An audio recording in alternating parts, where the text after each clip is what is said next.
Gédès-Tournelle. Quelle est l'histoire de ce vin? Ce vin, c'est une aventure que nous avons débutée il y a 20 ans, en 2003.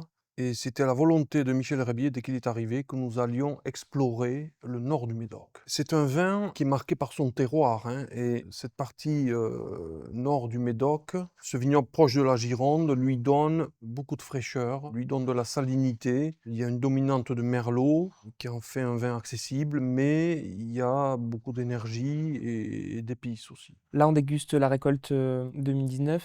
Quelles sont tes impressions liées à cette récolte? 2019 fait partie de ce trio 18-19-20 qui ont été 3 millésimes très différents, mais extrêmement intéressants et riches. C'est un millésime qui a fini sur une météo chaude, sèche, à l'approche des vendanges, qui a permis une bonne maturation, mais aussi une concentration du fruit.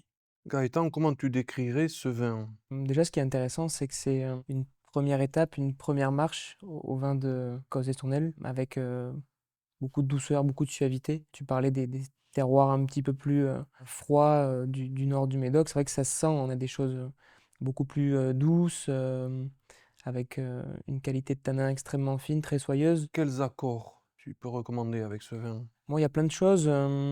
Moi, c'est une bouteille où j'aimerais mettre paradoxalement plus un poisson à l'honneur. Il y a la Loze, qui est un petit poisson qu'il y a dans la région, qu'on peut faire un petit peu façon à la bordelaise, donc cuit dans le vin rouge. Je pense que c'est un accord qui peut être extrêmement intéressant, avec une vision peut-être d'accord plus quotidienne, mais à l'image du flacon, je pense que ça peut être assez fédérateur.